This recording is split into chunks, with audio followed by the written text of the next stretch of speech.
permit me to welcome on board this particular person. The day I came in contact with him, my life started growing rapidly and successfully. No person down. You can have the cluster. May Almighty Allah continue to guide you, increase your knowledge, understanding, and wisdom as a living and guide us to achieve our dream through this same vehicle. Thank you, sir. Thank you. Thank you, Pro Show Soliu. Thank you. Good morning, leaders, champions, and pro connectors of Dream Life International. I'm super excited to be fully back for our life-changing, regular, weekly super cell meeting. Inú mi dùn púpọ̀, ara mi yá gágá. Mo dẹ̀ dúpẹ́ fún Ọlọ́run fún àǹfààní oríire tí Ọlọ́run fún wa yìí. I'm super happy to meet you once again this week. And I must tell you, today's training is highly loaded. I mean, as in, today's training is powerfully loaded. And I can't wait to deliver these powerful insights that can change our life. Gbogbo àwa tí a wà níbí, please do yourself a favor. Ẹ lọ wo inú participant list. Ẹ fojú wo accountability partner yín. Ẹ fojú wo àwọn success line yín. And if you also want to help your upline too, you can as well check him there. Please, particularly your accountability partner and your success line. Success line, please do yourself a favor. Pull out from this cell meeting now and call the person. Then you come back immediately. Àwọn tẹ́ bá mọ̀ pé wọ́n sípá nínú tíìmù yín ni o. Àwọn tẹ́ bá mọ̀ pé wọ́n sípá. Àwọn ní kẹ́ ẹ pè. Àwọn tí wọ́n serious. Àwọn ní kẹ́ ẹ pè. Don't waste your time calling those people that are not serious. That you have been encouraging all this while that they hardly pay attention to all your admonition and all that. Okay? So call them immediately and come back. Today's training, can you hear me?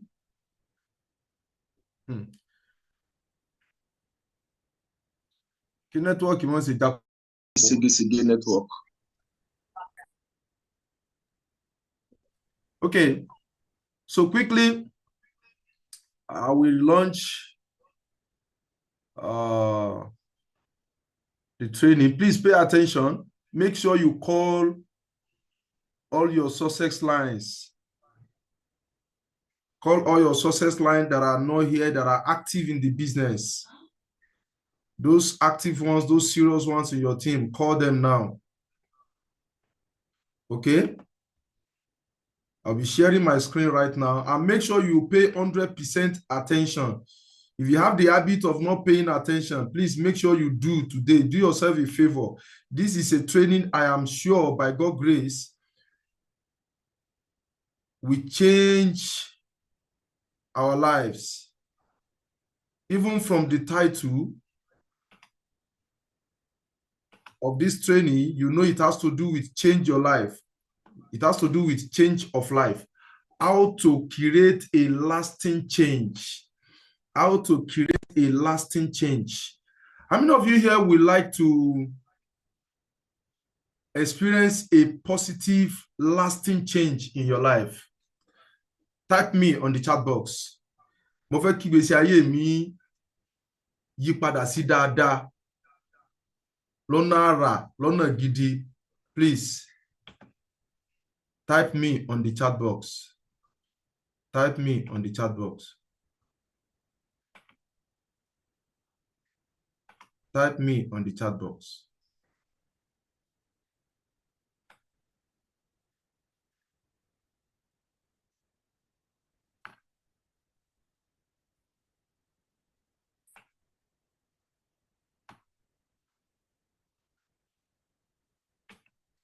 I want to know those who are really following.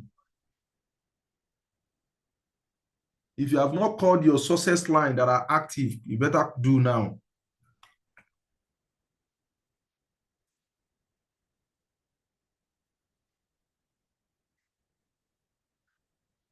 Okay,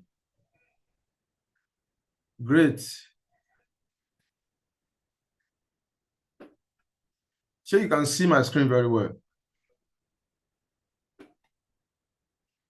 Please, the moment the screen becomes blurred, let me know in the chat box.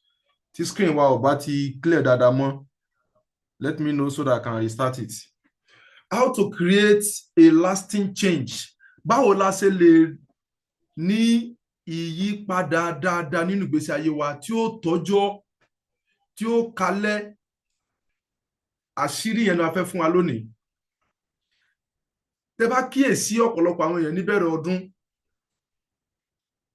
January 1st week of January, ẹ máa rí oríṣiríṣi stickers táwọn èèyàn máa lẹ̀ mọ́lé, àwọn tí wọ́n bá ní mọ́tò wọ́n máa lẹ̀ mọ́ mọ́tò wọn, àwọn tí wọ́n bá ní mọ́tò wọ́n á lẹ̀ mójú ọ̀nà, wọ́n á lẹ̀ mọ́ ẹlòmíì á lẹ̀ mọ́ handbag ẹ̀, stickers oríṣiríṣi that will say something like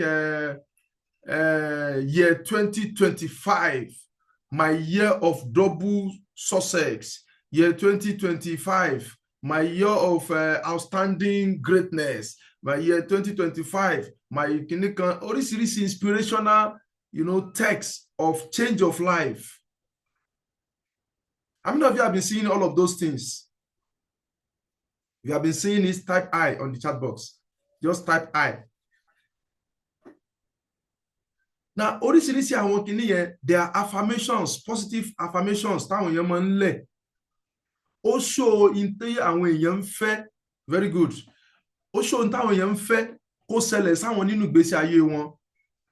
But unfortunately, not many people knows the criteria for change of life. Not many people knows the factors for change of life. Téèyàn bá fẹ́ kí ìgbésí ayé òun change, òun fẹ́ kí ìgbésí ayé òun kó sunwọ̀n, kó yí padà sí dáadáa, wọ́n ní ká tọ́jú nǹkan mẹ́ta. Nǹkan mẹ́ta ló rọ kiri ká. A lè change ìgbésí ayé wa nípa àlàáfíà. A lè change ìgbésí ayé wa nípa ọrọ̀. A lè change ìgbésí ayé wa nípa ìmọ̀ ṣe pẹ̀lú ara ẹni, that is relationship. You can change your life about your marriage, about your relationship with other people. You can change your life about your career. So whatever aspect of your life tẹ́yìn bá fẹ́ change ìgbésí ayé rẹ̀, ó ní di àwọn èròjà mẹ́ta kan. Whether you want to improve your personal finances, you want to improve your health, your physical well-being, your social well-being, your relationship, whatever thing you want to change, you must make sure 3 factors are in place. And those 3 factors are what I want to give you today. Particularly as it affects our personal finance. Báwo ni nǹkan mẹ́tẹ̀ẹ̀ta yẹn ṣe ní ṣe pẹ̀lú every other thing and nípa ọ̀rọ̀ ìṣúná owó wa? Bó la ṣe ń dolówó, bó la ṣe ń dọlọ́rọ̀. Are you ready for those 3 factors? Number 1, if you want a change of life, nǹkan àkọ́kọ́ tí wọ́n ní ká kọ́kọ́ ṣe ni pé you should raise your standards. We should raise our standards. I hope this thing is recording.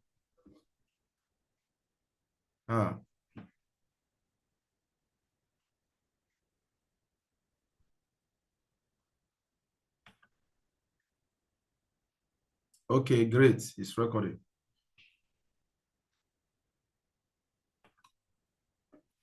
Raise your standards. Kí ni ìtumọ̀ ká raise the standard wa? Òun ni pé a gbọ́dọ̀ yí àwọn nǹkan kan padà nípa wa. A gbọ́dọ̀ raise the bar of our standards. Òṣùwọ̀n wa àbí bí bá a ṣe ń ríra wa sí, a gbọ́dọ̀ change the standard wa. For example, ó ní bí kálukú ṣe máa ń ronú. Èèyàn tó yẹ pé gbogbo tí bá máa ń ṣe kó sà ti rówó oúnjẹ ni. Nítorí tó bá ti rí owó in excess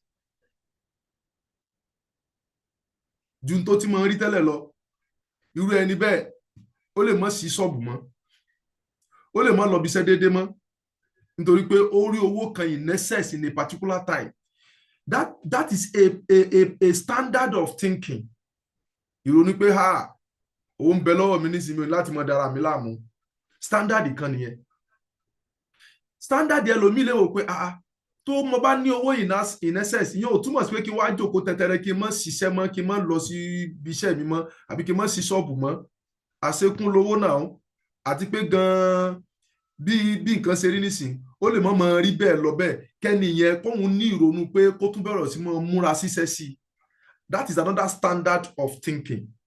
I want you to understand the two standards. Somebody's standard of thought is low, while the other person's standard of thought or standard of thinking ẹnìkan ó low, ìrònú ẹnìkan òun high. So ìrònú kálukú standard yẹn yàtọ̀. A gbọ́dọ̀ make sure pé ìrònú wa ó ga gan, standard of thinking wa ó wà high. Téèyàn bá fẹ́ kóhun change life rẹ̀, his thinking pattern must be of a very high standard. Àkọ́kọ́ nìyẹn. Bákan náà ni feelings wa, ìrònú wa náà ló máa affect feelings. Kéèyàn máa wà happy, kéèyàn máa wà sad. There are two different standards. One is low, one is high in terms of feelings. Téèyàn bá máa ń banújẹ́, gbogbo ìgbà téèyàn bá ń banújẹ́, are we together? Gbogbo ìgbà tí èèyàn bá ń banújẹ́, irú ẹni yẹn ó máa kọdí oore ni. Ó máa kọdí oore tó ń tọ́ bọ̀ wá. So if you want to change your life, you must raise your standard. Ẹ gbọ́dọ̀ jẹ́ pé kí ìrònú wa kó wà very positive. Ẹni tó bá máa ń ronú negatively tẹ́lẹ̀, that is a low thinking pattern. That is a low thinking standard. You have to begin to think positively. Ẹni tó bá máa ń banújẹ́ gbogbo ìgbà, tí ẹ dúpẹ́ fọ́lọ́run fún oore tọ́lọ́run ṣe fún, gbogbo ìgbà complain ni, that is a very low feeling. That is a very negative feeling and a low standard feeling. You have to change your feeling if you want a change of life. Àwọn ìgbésẹ̀ tó máa ń gbé, ẹni tí ẹ sábà máa ń gbé ìgbésẹ̀ tẹ́lẹ̀, somebody who hardly take action before, that is a low action standard. Then you have to form the habit of taking action. That is a high standard of action. Ẹni tí ò bá níwà gidi tó pé ẹ̀kẹ́ ebu ni, ó máa ń disrespect àwọn èèyàn ni, kì í treat àwọn èèyàn dáadáa tẹ́lẹ̀, that is a low standard of character. If you want to change your life, you must improve in your character. You must improve in your interaction with other people to a very high standard. Ẹni tó bá fẹ́ change ìgbésí ayé rẹ̀ must also change his standard in terms of value. Please pay attention to these things I'm giving us. I have a lot of things to dish out to you, and I want to do justice to that in about 1 hour. Kato bere to you is about 7:30. Because of some technical, glitch that we had. So, and I want to do justice to this in 1 hour or so. Please make sure you follow me bomber to bomber. Tẹ́yẹ̀ bá fẹ́ change ìgbésí ayé wa, tẹ́yẹ̀ bá fẹ́ change ìgbésí ayé wa, nǹkan táwọn èèyàn máa ń ṣe lọ́pọ̀lọpọ̀ gbà ni pé láti ìsìn lọ, látòní lọ, màá bẹ̀rẹ̀ sí máa lówó, mo fẹ́ kọ́lé, mo fẹ́ ra mọ́tò, mo fẹ́ ṣe gbá, mo fẹ́ ṣe kòkó bàbá sásùn. Gbogbo àwọn nǹkan yẹn, àwọn goals nìyẹn, dreams nìyẹn, achievement nìyẹn. It does not take focusing on those goals alone to change your life. There are two aspects to it. Nǹkan tẹ́yẹ̀ bá fẹ́ gbèsè láyé tẹ́yẹ̀ bá fẹ́ dà, onírú ẹ̀dá tẹ́yẹ̀ gbọ́dọ̀ dà kẹ́yẹ̀ tó lè rí dà. I repeat, Please, whatever thing you are doing, if you are writing something down, stop writing. Pay attention to this statement I'm giving you right now. Whatever thing you want to achieve in life, there is a type of person that you must become first before you can achieve it. And those values, those things that will make you become that right type of person is what I am giving you so far. If you want to achieve success, you must be positive in your thinking. If you want to achieve success, you must be positive in your feelings. You must be an action taker. You must be of good character. You must be of value. You must be a value or principle-based person. O gbọ́dọ̀ jẹ́ni tó ní nǹkan tó máa ń gbé níyì, àwọn nǹkan tó máa ṣe pàtàkì sí. Values like integrity, values like sincerity, values like discipline. Gbogbo àwọn nǹkan yìí, o gbọ́dọ̀ jẹ́ni tí ó bẹ̀rẹ̀ sí máa pa á mọ́. O gbọ́dọ̀ bùkátà ìmọ̀ lóòótọ́, o gbọ́dọ̀ bùkátà ìmọ̀ kóra ní níjàánu, o gbọ́dọ̀ bùkátà ìmọ̀ ṣe déédé, punctuality, time consciousness and all that, time management. All of this value tí o bá ti sí in place, gbogbo ẹni tí máa ń lẹ sticker change of life, change of lifestyle, tí ń fẹnu kọ́lé, tí ń fẹnu wa mọ́tò kankan, ó kàn ń fẹnu ṣe lásán ni. Téèyàn ò bá da irú ẹ̀dá téèyàn máa ń dà kéèyàn tó lè rí dáadáa ṣe, èèyàn ò lè rí dáadáa ṣe. So if you want to achieve change of life, please, starting from today, pay attention to these things that I've just given you so far. Number one, your thoughts. You have to raise your standard of thought. A gbọ́dọ̀ change ìrònú wa, a gbọ́dọ̀ mọ ronú bíntímọ́, a gbọ́dọ̀ jẹ́ kí ìrònú wa ga, a gbọ́dọ̀ jẹ́ kí ìrònú wa kó wà positive, a gbọ́dọ̀ mọ ní good vibes, good feelings. You must maintain positive vibes always. You must be sending positive signals out, and you must be action-oriented. You must also be of good character. Gbogbo ẹni tí ò bá ti níwà, Ọlọ́run ò ṣe nǹkan fún. Gbogbo tó bá kójọ yẹn, ó lè fẹsẹ̀ dànù níjọ́ kan. Then you must be principled. You must have value that guides your action. Then you must also raise your commitments to doing all of this. You must raise your commitments to keeping all of this new standard. That is one aspect to raising your standard. Another aspect which people normally do is having dreams. A lot of people have dreams, but they don't work towards becoming the right person to achieve their dreams. A lot of people have goals, but they don't work towards having the right set of, criteria, like taking daily actions on their set goals. A lot of people have projects. One day, àwọn kan tó fẹ́ ṣe, wọ́n fẹ́ ṣègbéyàwó ọmọ, wọ́n fẹ́ ṣe wòlímọ̀ fọ́mọ, wọ́n fẹ́ rán ọmọ lọ léèwé, wọ́n fẹ́ san school fees owó léèwé ọmọ. Gbogbo àwọn kìíní yìí, they are projects, they are responsibilities. You don't just focus on your dreams, on your goals, on your projects, or just or aspiration. Mo fẹ́ da igbá, mo fẹ́ dàwó. I want to become a good communicator, a public speaker. All of these, they are projects, they are aspirations.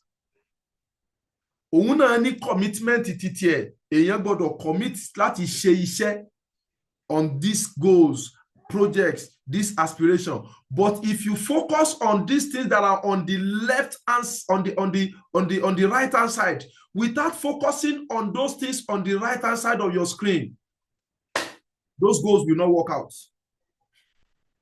So that is number one factor that you must pay attention to, that you must really keep if you want a change of life. But unfortunately, ọ̀pọ̀lọpọ̀ àwọn èèyàn, àwọn nǹkan tí mo tò sí apá ọ̀tún yìí nìkan ni wọ́n máa ń focus lórí. Mo fẹ́ make 100,000, mo fẹ́ make 1 million, mo fẹ́ make my first 1 million. I want to become a millionaire circle. I want to become a silver executive. I want to become this. I want to become that. You have been setting goals. You have been working towards those goals. But unfortunately, You are working towards those goals without raising you only raise your standard of what you want to achieve. You did not raise your standard in terms of your thinking pattern, in terms of your feeling and vibes, in terms of your action, in terms of your character, in terms of your value and commitments to all of these soft parts of the standard. So, equation yẹn gbọ́dọ̀ balance. Tẹ́yẹ̀ bá fẹ́ achieve change of life, you must raise your standard in terms of this set of values and also in terms of projects that you want to achieve, in terms of your dreams.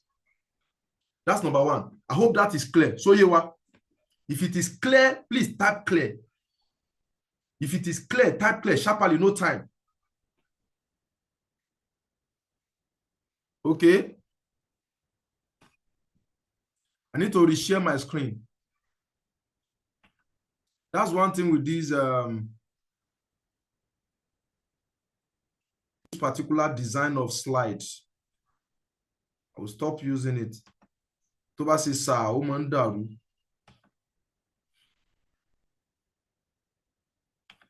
Is this first training, this first aspect of the training, is it clear before I go to the next one?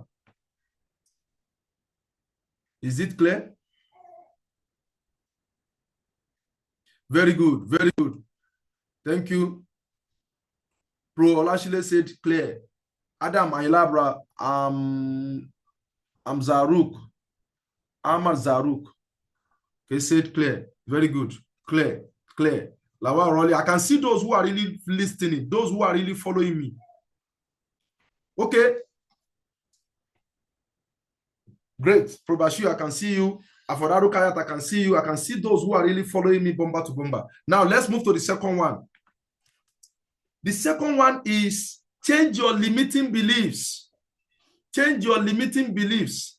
Then you about to change the standard here in those two aspects. Most often here, at change your onuwa, at change the feelings you are, at change the action wa, at change the character wa, at change the values wa, at change our level of commitment. Commitment where commitment tani tele, commitment in le paramini, in le waku, in le daramilamu, et wa change the commitment in si kaya mura pe pẹ̀lú ògo Ọlọ́run yóò jẹ́ ṣíṣe ni, màá rí tèmi ṣe ni, et change the commitment.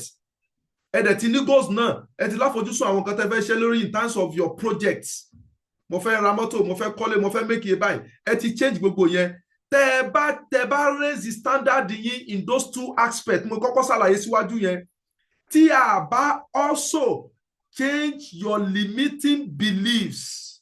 Tá a bá change the limiting beliefs wa, irọ́ ni gbogbo àwọn goals yẹn ò ní ṣeéṣe. Ìtumọ̀ ni pé if you raise your standard in those two areas that I've just told you, what you want to achieve and the kind of person you are supposed to become to achieve what you want to achieve. If you raise your standard in those two aspects, but you don't really believe you can meet them, you have sabotaged yourself. Ibi tí problem wà tó máa ń wá jù gan ni fáwọn a lot of people. Hello. Let me re-explain this in another way. For example, mo ti set goals pé lọ́dún yìí, I want to become a monthly, I want to be making, let's say, ó kéré jù lóṣooṣù, ẹnìkan set goal kó fẹ́ máa make 200K, for example, or 500,000. You want to become a monthly millionaire, you want to become an Amazon, but you set goals. Or you set goals, but this year you want to make nothing less than 10 million naira for yourself, or 12 million, 1 million naira per month. Monthly millionaire, for example. Or the two wá ṣiṣẹ́ lórí character rẹ, or list out where you need to improve your character. You also list out where you need to increase you need to raise your standard in terms of value, like being punctual to training, like being disciplined, to be consistent in coming to office where you're supposed to, or committing to your daily booking, o ti wá raise gbogbo àwọn standard pé láti sí yìí lọ iye yẹn báyìí ni màá máa book, láti sí yìí lọ mi ò ní máa lady training, láti sí yìí lọ mi ò ní máa já ní super cell meeting mọ́. O ti list gbogbo àwọn new standard tó fẹ́ maintain. Gbàrà tó list gbogbo àwọn standard tuntun yìí tán, yàtọ̀ sí pé mo fẹ́ kọ́lé, mo fẹ́ ra mọ́tò kankan, àwọn yẹn they are the tangible dreams. Àwọn soft aspect tó o ti list gbogbo ẹ̀ jáde, o wá list ẹ̀sán, ojú ẹsẹ̀ ń bẹ̀ náà ló ti sọ pé abẹ́rẹ́ mi náà ṣé wọ́n dẹ̀ ṣọ́ pé máa lè mọ jí ní aago tí mo ní máa mọ jí. Ìwọ fún ara ẹ ló mọ̀ pé tó bá fẹ́ sàwọn kinní yìí, o gbọ́dọ̀ mọ sun àsùnnàtàn mọ́ àsùnṣekúlókọ rẹ̀ falala mọ́ pé láti sí lọ màá mọ jí lásùbà, màá mọ kírun àsùbà, tí màá ti ń kírun àsùbà tán màá bẹ̀rẹ̀ sí kàwé, tí màá ti ń kàwé tán báyìí màá sáré exercise, màá lọ wẹ̀. O ti wá list gbogbo àwọn nǹkan tuntun tó gbọ́dọ̀ ṣe, àwọn the new kind of person you need to become. O ti list ẹ̀ tán, ojú ẹsẹ̀ náà ló dẹ̀ doubt ara rẹ pé ò gbàgbé èmi tí mo like orun, èmi tí mo like football, ilé miss kíní kan La Liga, ilé miss kíní kan. O ti ń doubt new standard tó mọ̀ bó yẹ kó o assume to achieve your dreams and aspiration. You doubted that you may be able to keep those new discipline, those new values. You have instantly sabotaged yourself. The moment tó bá ti rò pé kò lè ṣeé ṣe, ìwọ ò ní lè máa ṣe àwọn nǹkan tuntun tó kọ kalẹ̀ pé ó yẹ kó o máa ṣe láti achieve àwọn goals yẹn, àbí pé o ò ní lè make owó yẹn pé ṣé pé mò ń tanra mi jẹ. Èèyàn mélòó ló make owó yìí nínú team wa? Látijọ́ yìí ló ti ń lé silver executive. O set goals for first the silver executive in these 90 days. O wá wò pé tọ̀, tí mo bá fẹ́ di silver executive, mo gbọ́dọ̀ discipline ara mi láti máa ra product for my personal consumption, monthly consumption. Bó o ṣe kọ́ kalẹ̀ báyìí náà ló yín mú súra rẹ lójú ẹsẹ̀ pé ẹsẹ̀ dúró ná. Nígbà tí mo ní mo fẹ́ di silver executive, èló ni wọ́n ń ta C247 ní mo ti fẹ́ rí 19,000, mo ti fẹ́ rí kíní kan 1,000. The moment you doubted yourself, you have sabotaged yourself. That is how some people kill their own dreams, by allowing limiting beliefs. Àwọn ìrònú tí máa ń pààyàn mọ́lẹ̀, àwọn ìrònú tí máa ń fààyàn sẹ́yìn, they allow them to kill their aspirations. So you must develop a sense of certainty that you can and will meet the new standard before you actually do. Tó bá fẹ́ ṣàṣeyọrí lórí àwọn goals tuntun tó set yẹn, nípa nǹkan tó fẹ́ gbéṣe, àbí nípa àwọn ìwà tuntun tó gbọ́dọ̀ ní, nípa ìrònú tuntun tó gbọ́dọ̀ ní, nípa feelings, kí la lè pè feelings ní Yorùbá? What do you call feelings? Nípa feelings tuntun, positive vibes tó gbọ́dọ̀ níyẹn, tó wá tún wá ń doubt ẹ̀, ó ti pa gbogbo dáadáa tó lọ fẹ́ ṣe yẹn. So ẹ gbọ́dọ̀ jẹ́ kó dá sí yín lójú, ẹ gbọ́dọ̀ gbọ́kànlé Ọlọ́run, wípé Ọlọ́run ó fún yín ní ẹ̀mí àti lè ṣe. You say, yes, I know this thing I am setting as goals, I am not used to them, but I know that God that gave me the dreams will also give me the values required to achieve those dreams.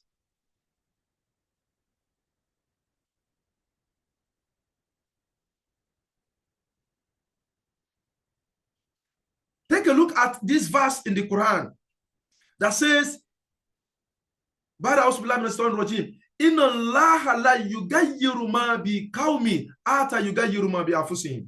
Meaning, it says, indeed, Allah will not change the condition of a people until they change what is in themselves, what they are thinking, their bad character. You say you want to change your life, you want to make money in your network marketing business, you want to create wealth for your family, you want to buy a new car, you want to build a new house, you want to become somebody great in life, and you are thinking at the same time that it's not possible.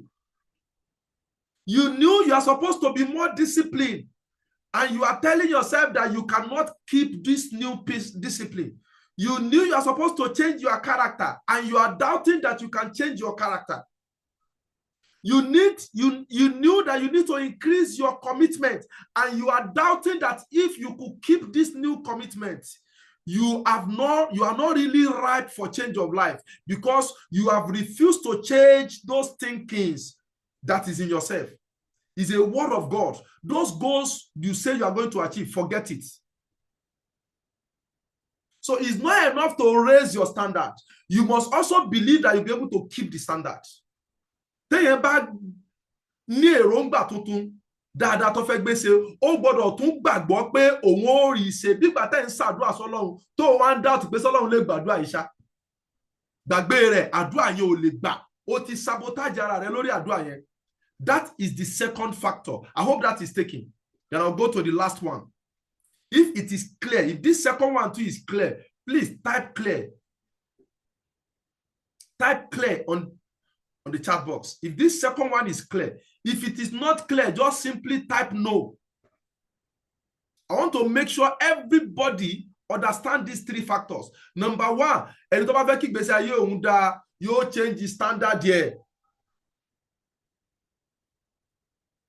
Láti sí yín lọ, màá bẹ̀rẹ̀ sí máa dress fine, because I know success attracts success. I know that you don't pursue success, you attract it. Màá bẹ̀rẹ̀ sí máa dress dáadáa, màá bẹ̀rẹ̀ sí máa jẹun gidi, mi ò ní máa hàhé jẹ mọ́, màá ṣiṣẹ́ rówó kí lè máa jẹun gidi sínú ara mi, kí lè máa dáná, mi ò ní máa ra pọ́pọ́ọ̀fù jẹ mọ́ gbogbo ìgbà. You understand? When you set this new standard, mi ò ní máa tọrọ owó mọ́ kí n tó ṣe bùkátà. That is a new standard. Mi ò ní máa da ẹbí ara láàmú kí n tó sanwó lé mọ́.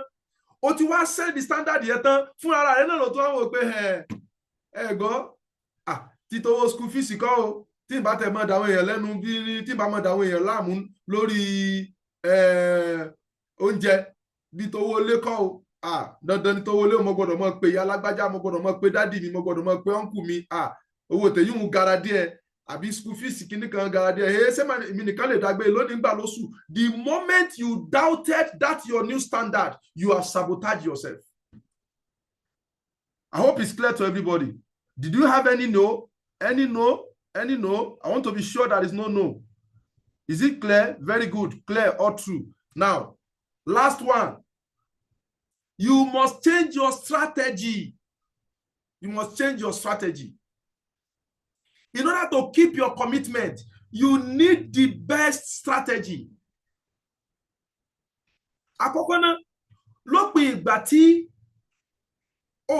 a bá wà satisfied pẹ̀lú ìgbésí ayé tá ń lò lọ́wọ́lọ́wọ́ báyìí, ó ṣeéṣe kó jẹ́ pé ara àwọn problem téèyàn ní ni pé strategy tá ń lò láti lọ achieve àwọn goals wa àti dreams wa yẹn, that strategy might not be working fine.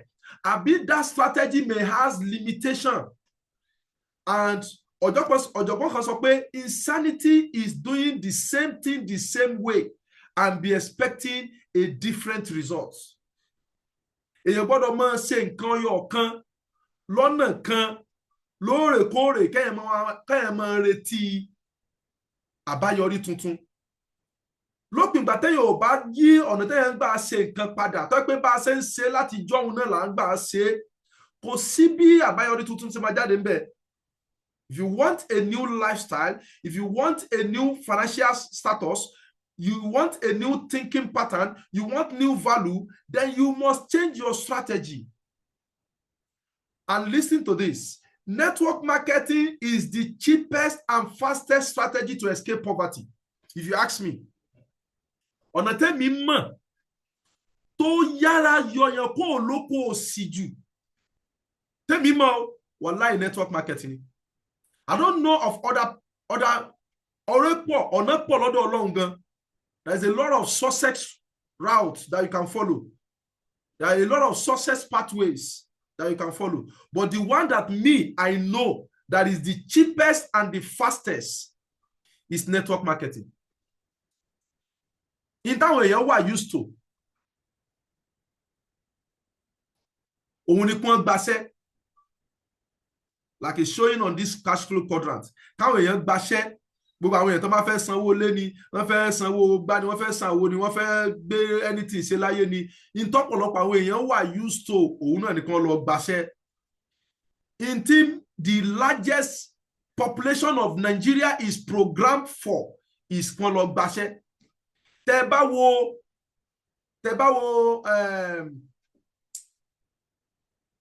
demography Nigeria, that's tẹ́ bá wo population Nigeria, àwọn ọ̀dọ́ ló pọ̀ jù. Youth are more in population. And if you check this youth, majority of Nigerian youth are programmed. They are programmed to look for job. I met a youth. Oni bàbá kan tí mo meet láàárọ̀ yìí. Àjọ kírun ní mọ́sálásí estate wa ni. Àjọ máa ń kírun ní lójoojúmọ́ ni. Mo wá rí pé this guy, mi ò sábà rí pé wọ́n ń jáde lọ, wọ́n ń wọlé lálẹ́ nǹkankan.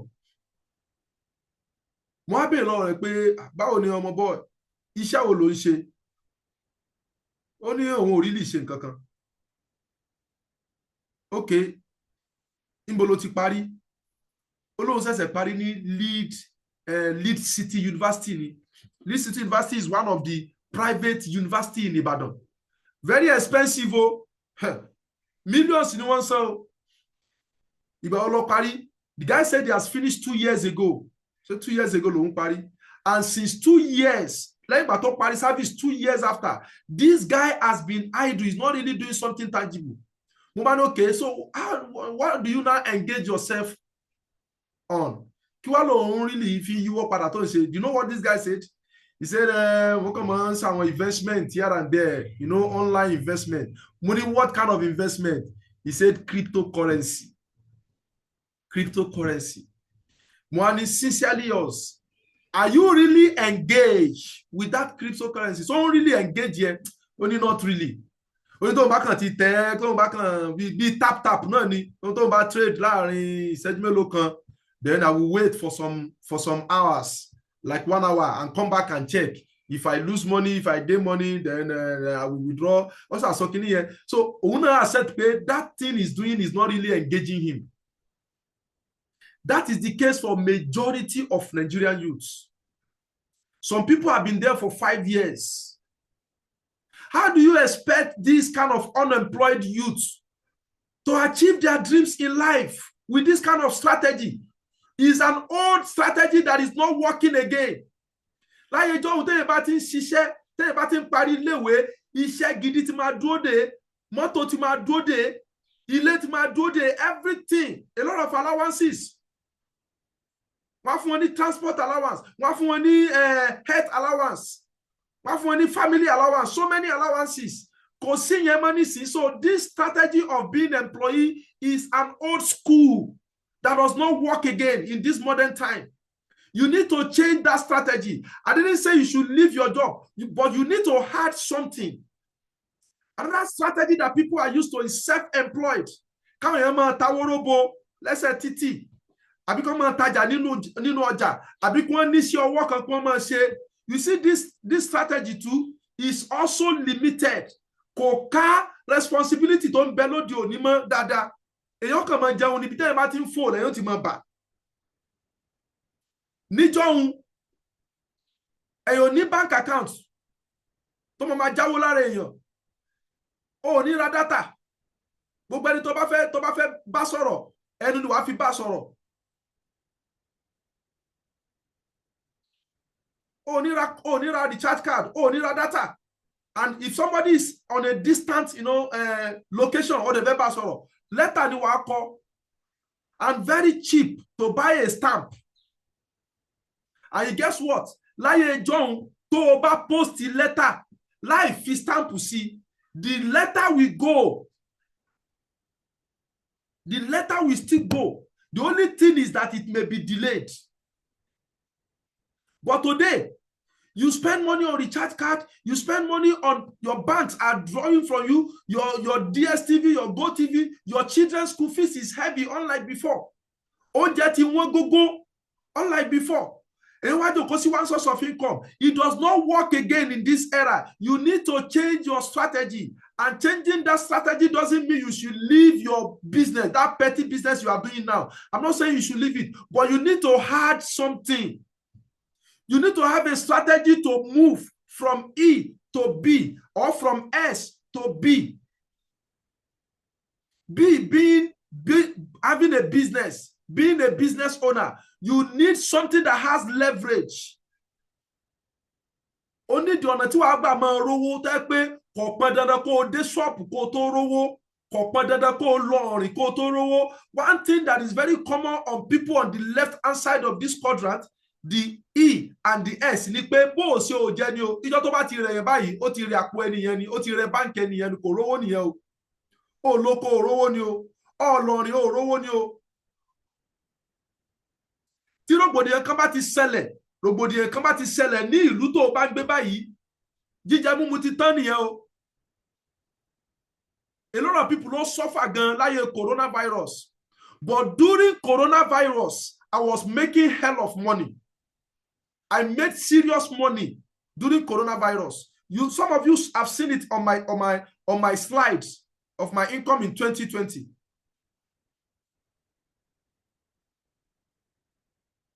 I was making average of over 2 million per month during coronavirus, because my business is not located only in Ilorin. My business is spread across. And as of that time, people are looking for something to do online. So more people are joining my business. That is why I strongly advise you, if you want a change of life, if you truly want a change of life, change, kó yí padà sí dáadáa ní tòótọ́, àwa náà fẹ́ gbé nǹkan mèremère ṣe, a fẹ́ gbé nǹkan dáadáa ṣe, a gbọ́dọ̀ jókòó tẹ́tẹ́rẹ́ sí iṣẹ́ ìjọba. Èyí tó máa ń pani lẹ́kún jù, òun làwọn tí wọ́n bá ní iṣẹ́ ìjọba kan àbí iṣẹ́ aládàáni kan tí wọ́n ń ṣe, tí wọ́n dẹ̀ mọ̀ pé owó oṣù táwọn ń gbà ń bẹ̀ yẹn kò táwọn, kódà kò tó nǹkan kan rárá, tí ẹ bá ṣe ẹ̀gúnjẹ tí wọ́n ń rí ń bẹ̀, tí ẹ bá ṣe olè tí wọ́n ń rí jà ń bẹ̀, irú ẹni báyìí mọ̀ pé òun ò ní lè máa sanwó ọmọ òun ò ní lè máa jẹun gidi nílé, àwọn ò bá ti rí lé gbé, àwọn ò bá ti máa rí epo rà sí mọ́tò bó ṣe yẹ. Tí ẹ bá ṣe olè àti ìwà jàǹbá, diversion of fund, embezzlement kankan táwọn ń ṣe, ẹni tó mọ̀ pé tá bá yọ àwọn nǹkan wọ̀nyí kú òun bẹ́ẹ̀, òun ò bá ti lè sustain, irú ẹni yẹn lẹ́tùmọ̀ wá fi òwò tó lè máa ṣe lẹ́gbẹ̀ẹ́ kan lórí ẹ̀rọ ayélujára àbí nílẹ̀ ẹlẹ́ lẹ́gbẹ̀ẹ́ kan tó sì sọ́dọ̀ lówó tó sọ́dọ̀ lọ́rọ̀. A máa sọ pé òun ò ní time, òun ò ní time ráyè, mo máa ń busy gan. Ó mọ̀ pé ibi tó ń busy yẹn lórí tí ò lè fún ọ lálìkí àmọ́ ni. The person will know pé tóun bá pàdé Ọlọ́run, òun ò tọ́ni tí ń rojọ́ pé yes bóun ṣe make owó ni, and yet he's not giving thought to a business tó lè mú kúrò níbi ìjẹkújẹ àrámù yẹn.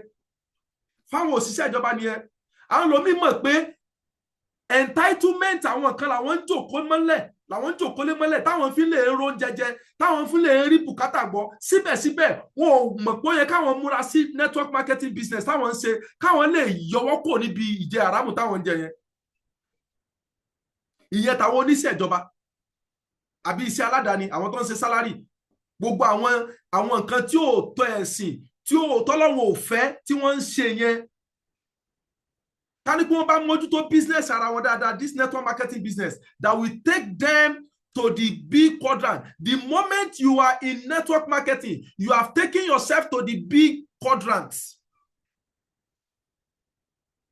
You're already in big quadrant. It is only that you will still have to pass through the E stage and the S stage, the B stage, and finally the I stage in your B quadrant. That is a quadrant in a quadrant. Bákan náà, ẹni tó wà ní self-employed, àwọn tí wọ́n ń ta ọjà, please listen to this. Àwọn tó ń tajà, àwọn tó ń ṣiṣẹ́ ọwọ́,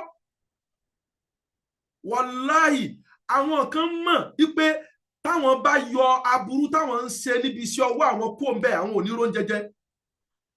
Owó ojúlówó owó ṣẹ́ táwọn ń gbà yẹn kò ní tó àwọn, dépò yóò tó fámílì àwọn náà. Mélòó làwọn tó ń ṣiṣẹ́ bricklayer àti wọ́n èjì símẹ́ǹtì? mélòó ni electrician tó ń ṣiṣẹ́ tí èjì wáyà ká. Àìmọye stories mo bá tẹnu bọ báwọn àwọn oníṣẹ́ ọwọ́ ṣe ń jalè. Ẹ mọ̀ pé ṣàṣà lóníṣẹ́ ọwọ́ tí ó lọ́rùn, kódà ṣàṣà ni employee náà tó máa lọ́rùn. Mo ti sọ ti employee síwájú. Àwọn èèyàn ń jalè, wọ́n máa ń fowó kún materials. Ibi tí wọ́n bá ti ń kọ́ máa ní sẹ́lẹ̀ ọ̀gá ti máa sọ fún pé wò ó, ọmọ fowó kún owó materials ni o, tó ìbá ṣe bẹ́ẹ̀ ò ní rọ́nà lọ o. Àwọn èèyàn tá à ń gbéṣẹ́ fún tó ń gbéṣẹ́ fún àwọn ò ní fẹ́ sanwó ṣẹ́ gidi. So ọ̀nà tó lè gbà náà ni pé kó máa fowó kún materials. So wọ́n ti ń kọ́ ọmọ lólè níbi wọ́n ti ń kọ́ níṣẹ́. Ṣé ọ̀nà tó fẹ́ ti ọmọ rẹ sí nìyẹn bí tí wọ́n ti máa kọ́ lólè láti máa jẹ haram? Ṣé nǹkan tí wọ́n náà fẹ́ kú lórí nìyẹn? Will you be happy dying when you are doing this kind of thing? This is more reason why you need to pay attention to your business so that you can stop this kind of dealing. Let me tell you a story. I've once shared this story before. A story of a woman that was self-employed. Tó dẹ̀ dájú pé yín tó ń ṣe tó bá kú bẹ́ẹ̀ sórí ẹ̀ kò lè rọrùn wọ̀. Ask me what? Ìyá yìí ṣe block. Ó máa ń mọ block. Báwọn tó bá fẹ́ kọ́lé. Ó wá ń complain lẹ́gbẹ̀ẹ́ mi. Èkó ló ti ṣẹlẹ̀, is a family. She's a wife in our family. Ó ní iṣẹ́ tóun ṣe block tóun mọ̀ yìí ti sú un. Wọ́n á ní kí ló sú yín níbi iṣẹ́ block? Kí ló sú yín bẹ́ẹ̀? Ó ní tó sú un bẹ́ẹ̀ ni pé àwọn contractor, àwọn bricklayers tí wọ́n máa ń ra block, àwọn ni wọ́n recommend ilé-iṣẹ́ òun fẹ́ni tó níṣẹ́. Wọ́n á dẹ̀ mú wọn lẹ́yìn wá. Wọ́n wá sọ pé àwọn need 1,000 blocks àbí 2,000 blocks, 5,000 blocks. Tó bá ti sọ iye tí wọ́n need tán, àwọn tó níṣẹ́ wọ́n wá béèrè account number òun. Wọ́n á dẹ̀ transfer owó fún un lójú ẹsẹ̀ ń bẹ̀ with the notion pé ẹni táwọn fẹ́ rajà lọ́wọ́ rẹ̀ làwọn sanwó fún direct. So oníṣẹ́ yóò lè gbá wọn. Ká ní pé since tóun ti decide láti tẹ̀lé débi bíi kò ní lè gbá wọn mọ́. Do you know what those people do? Ó ní tí oníṣẹ́ tó bá ti pẹ̀yìn dà báyìí, wọ́n jọ lọ náà ni wọ́n jọ pẹ̀yìn dà ni. Ó ní bricklayer wọn, ó lè wá pè wọn lórí fóònù àbí kí wọ́n padà wá nígbà tó bá fẹ́ wá kó ẹrù yóò wá ní káwọn lọ gẹ́ẹ̀tì mọ́tò àwọn ń bọ̀ wá ná àwọn máa gbé létà. Ó nígbà tó bá padà wá, ẹni tó sọ pé òun nídi 5,000 blocks for example, yóò wá ní káwọn supply only 2,000 àbí 2,500. Ó ló wá pé 3,000 blocks tẹ́ fẹ́ yọ nínú 5,000 yìí ti pọ̀ jù. Ó ti pọ̀ jù. Òun gan sọ pé kò dá o. She's not saying nǹkan tẹ́ ń ṣe yóò dá o. Nǹkan tó ń sọ ni pé ó ti pọ̀ jù. Even if it is one block lèyàn bá yọ nínú block oní block tó fowó lékún, ṣé wọ́n kọ́ kalẹ̀ fún àbí wọn ò ní kọ́ kalẹ̀ fún? Yóò dáhùn rẹ̀ nínú ọjọ́ gbèǹde àlìkámà àbí kò ní dáhùn rẹ̀?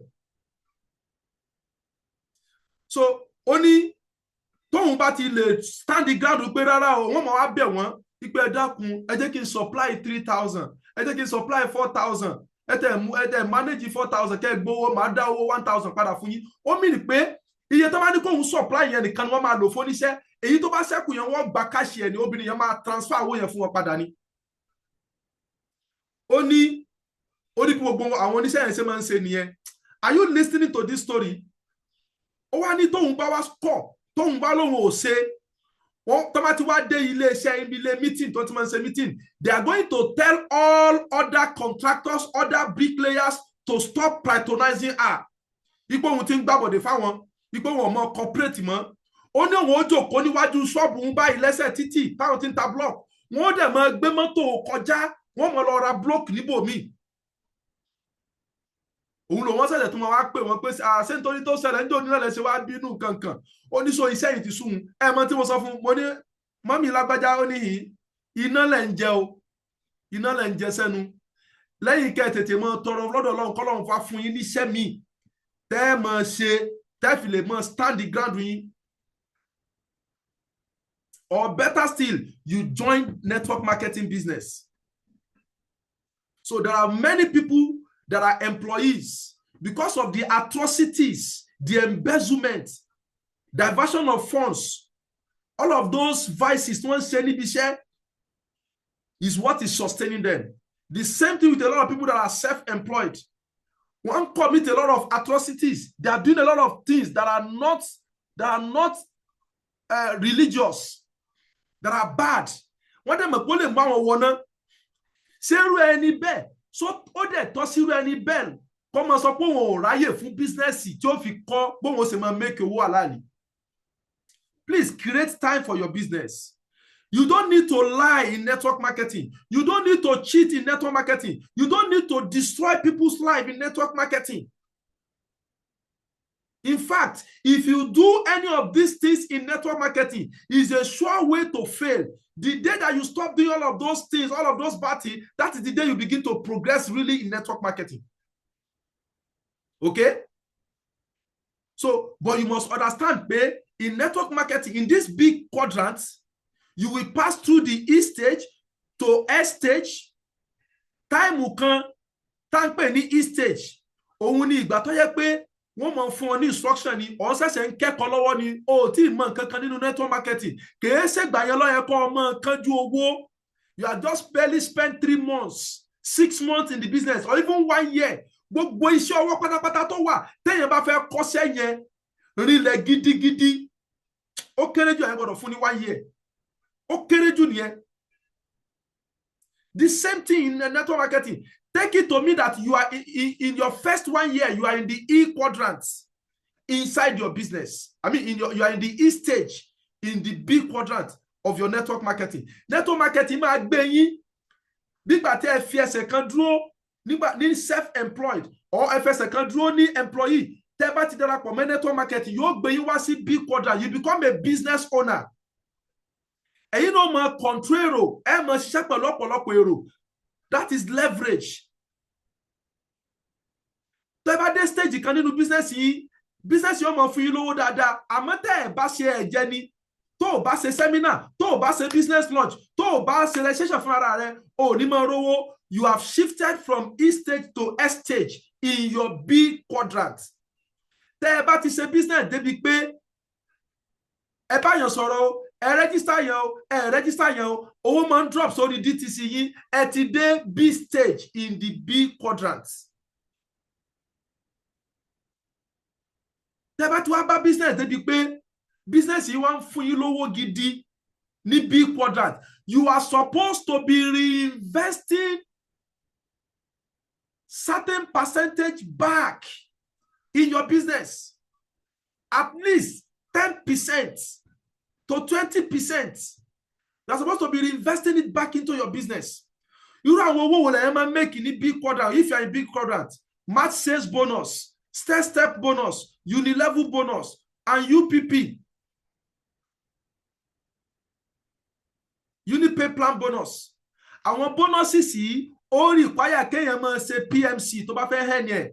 So it depends whether you are ready to be doing 1 PMC. If you are doing 1 PMC, bẹ́ẹ̀ náà ni ó ṣe lápa lórí gbogbo àwọn bonuses yìí.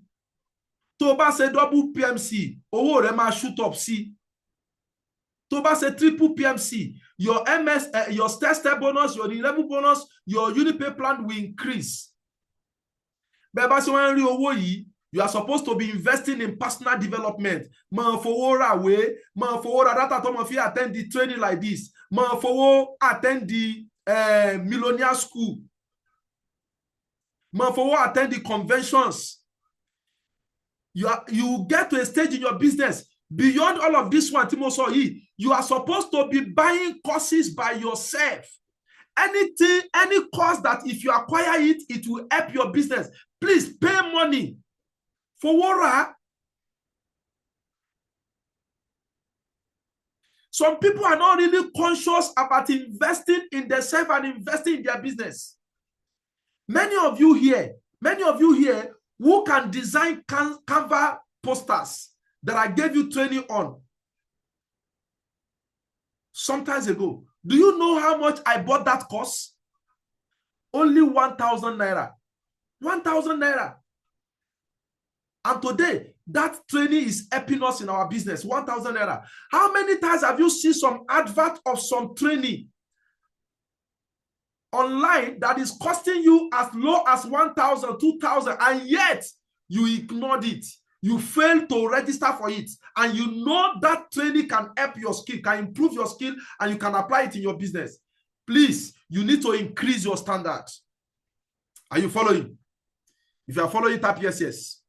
I want to round up now. Type yes, yes.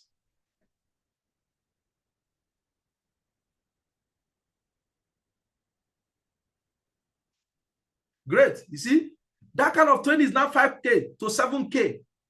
But I got it for 1,000 naira and I did it for all of you free of charge. How many times have you seen some training about how to run Facebook adverts, and the cost is just 1,000, 2,000, 5,000, and yet this business has given you more than 500,000 naira. This network marketing business has given you more than 1 million naira, more than 2 million, more than 3 million, more than 5 million, and you are here. You have never bought a course that can improve your skills to make more money. What kind of a person are you?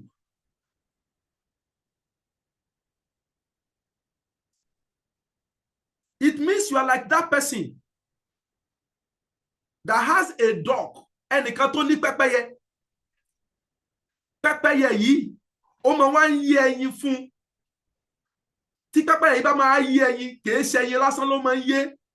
Raw gold tó wà ní in form of ẹyin ní pepeye yìí máa yé. Tálákùnrin yìí bá ti wá lọ kó gold tí pepeye bá yé, á kó lọ sọ́dọ̀ àwọn tó ń ta gold. Wọ́n á fún lówó ribiribi, wọ́n á fún lówó lálá. Tó bá tún ṣe sà, pepeye yìí á tún yí ẹyin, á tún kó gold jáde, á tún lọ tà. But ẹni yìí wá ní àwọn sí pepeye yẹn. Kò ní lè ránjẹ gidi fún, kò ní lè fún láńjẹ lásìkò. Ìgbádùn tó ń gbádùn káàkiri yẹn ló ń ṣe, kò ní rántí pé àsìkò tó kóun lọ fún pepeye yẹn lóúnjẹ. Ó ń fìyà jẹ pepeye tí ń fún tó ń yé. That dog that is laying golden head, the person does not pay attention to take good care of that dog. At the time, he became so greedy that ẹyin kọ̀ọ̀kan tí pepeye máa ń yé fún yẹn, ó believe pé kò káwọn lẹ́nu mọ́, òun ní bigger project. Gbogbo bí bó ṣe ń rí pepeye, bó ṣe ń jẹ́ yìí, òun náà ló ń ta tó ń ná gbogbo owó yẹn jẹ. Ọkàn ò pé ẹ wò project òun níwájú ní ọlọ́dún yìí ọ̀pọ̀ gan, kóun fẹ́ kan pa pepeye yẹn, kóun la inú rẹ̀, gbogbo ẹyin tó máa ń yé jáde, kóun kó gbogbo ẹ̀ tó ń lé lọ́yọ̀ kọ̀ọ̀kan, kóun kó gbogbo ẹ̀ jáde lẹ́ẹ̀kan náà, kóun ta kóun gbowó tabua. Guess what happened to the man? Ó pa pepeye tán, ó lanu rẹ̀, kò bá bá nǹkan kan bẹ́ẹ̀. And that was the end of his fortune, and that was the beginning of his misfortune. Nǹkan tó ṣẹlẹ̀ sí bàbá òun pepeye tó máa ń yé ẹyin gold yìí, tó máa ń yé ẹyin wúrà yìí, òun náà ló ń ṣẹlẹ̀ sí many of us in our business. Bí business yìí ṣe ń fún wa lówó tó, à ń fẹ́ bí pa business yìí. Ẹlòmíì ò lè dára ìwé your first year in network marketing, digital copy tí ò pé ló ń di káàkiri, GoPro digital copy ló ń di káàkiri tí èka kò lè fowó rà, kò lè ra kọ́ọ̀sì 1,000, 2,000, 5,000 tó máa improve skill ẹ̀. Business tools tẹ́ máa need fún business, you cannot buy it.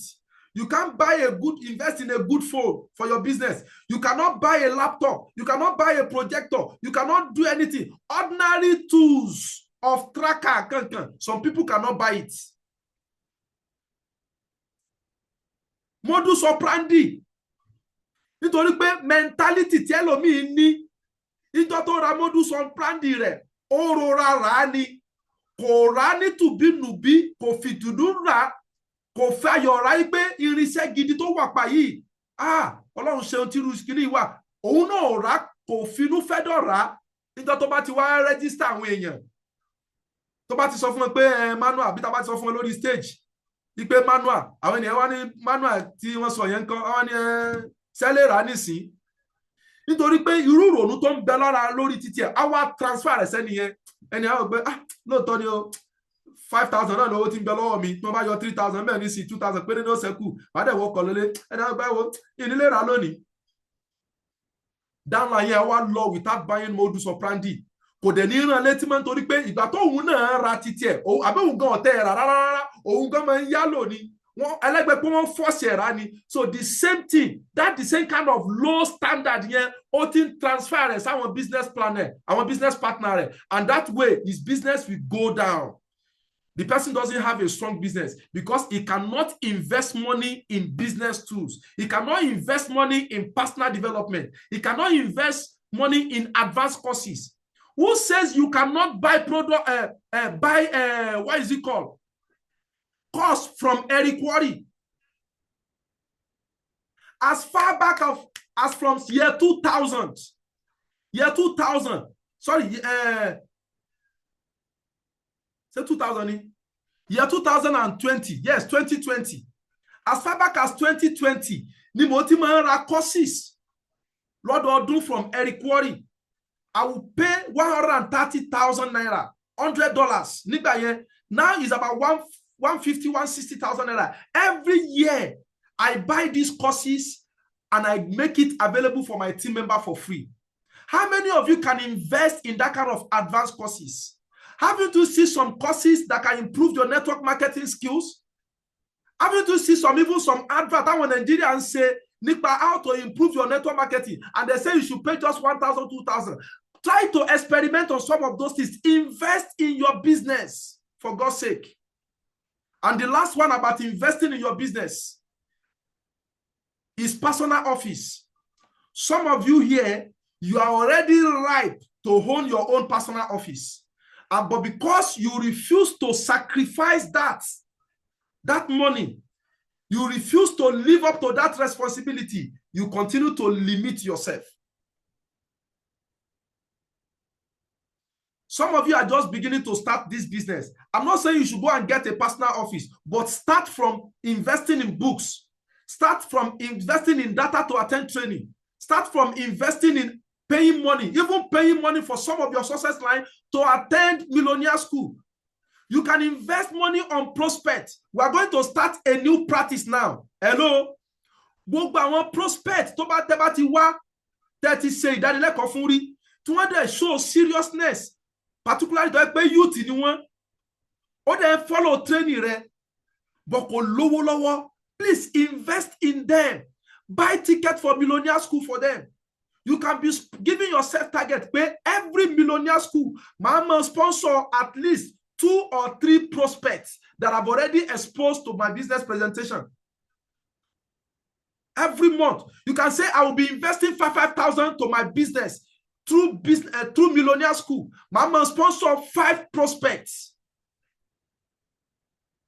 Serious prospect. Mama sponsor one millionaire school. There is no way that we attend that kind of millionaire school, seeing all of the recognition and all that, without them wanting to join the business. So guys, you need to change your strategy. Many of you, everybody here, you have decided to change your strategy by joining network marketing. But the challenge is, are you really doing it to the high standard that is supposed to? Whatever that is worth doing is worth doing well. Invest in your business accounts. Expand your accounts from 1 to 3 to 7 to 15 to 31. That is part of the investments that are supposed to be doing from the money you are making in your business. Raise your standard. Believe in yourself that you are going to achieve that new standard. Believe in the God that you are serving that is going to support you to achieve that new standard. And you need to change your strategies. You cannot continue to do business the same old way of not.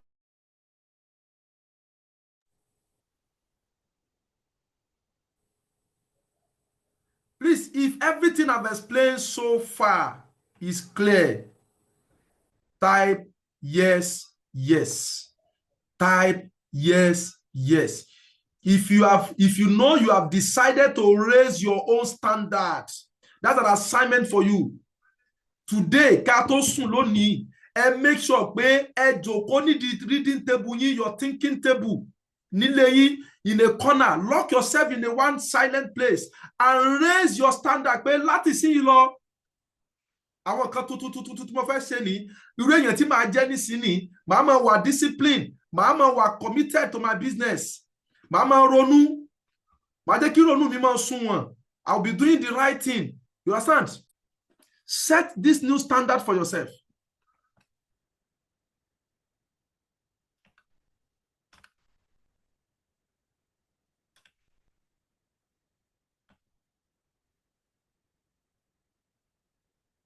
Are we together?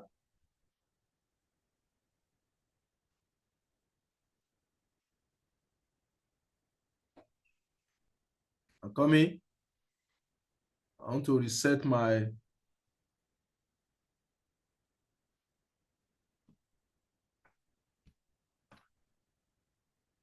So guys, I want to round up with announcement. I want to round up. Part of changing our strategy. Recently, I shared this in the last Success Masterclass. Please pay attention. I shared this in the last Success Masterclass. This monthly performance tracker. There's a typographical error there on that tracker. Just ignore it. Okay? We're going to correct that in the subsequent print. Awatia Bati photostati. In fact, why do you have to photostat for God's sake? Araka yamale nawo si business here no niye. Colored printing of this thing. The baby printing any front and back colored. It's just 300 naira or 500 naira in some places. If you do it with DI, it's going to be cheaper. If you go to computer center, colored printer, they collect 500 naira from you at most. So print this on a card. Emma, call username and password. It's okay. Please, the moment you write your username and password on your card that you are going to submit to your coordinator at the end of the month, which will eventually get to my table, please don't change that your password. Don't change that your password. Just make sure you keep your password secret to yourself. So I feel my password and some people are going there messing up your DTC or whatever. You can decide to change it, write it on your card, and keep it secret. Or any corny bere until you are about to submit. You may not write your password in case some people have access to that your tracker. But when you are about to submit to your leader, that is when you now write that password and submit. You write your full name, Osuwolefelo performance tracker. Like those of you that are already printed out, don't write May. This May is almost ending. Write June. You have extra days to your June, no problem. From now, begin to enter that card for the month of June. Now, this is an attendance tracker. It's for performance.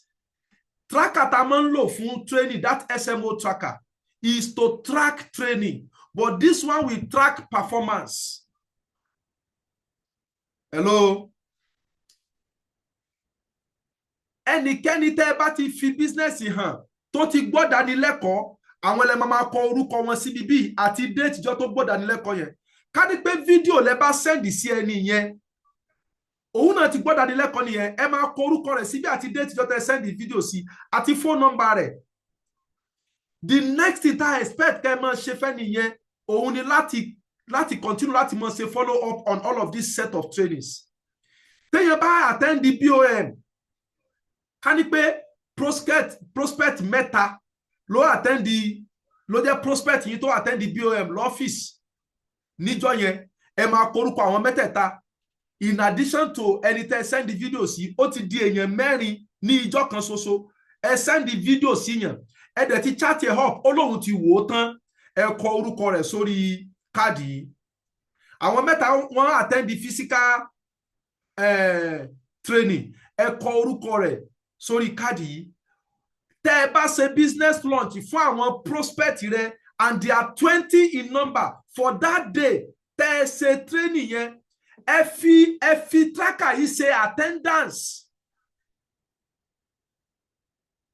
tracker yìí ni kẹ́ fi ṣe attendance kí gbogbo wọn kọ orúkọ wọn síbẹ̀ please encourage them to write their name so that 20 people tí wọ́n ṣe There's a business home launch. If you want to plus the other 4 people, you already have 24 names in one day.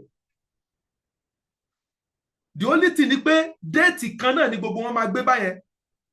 Once you write the date at the top, you just put small double lines to show that this date is repeated.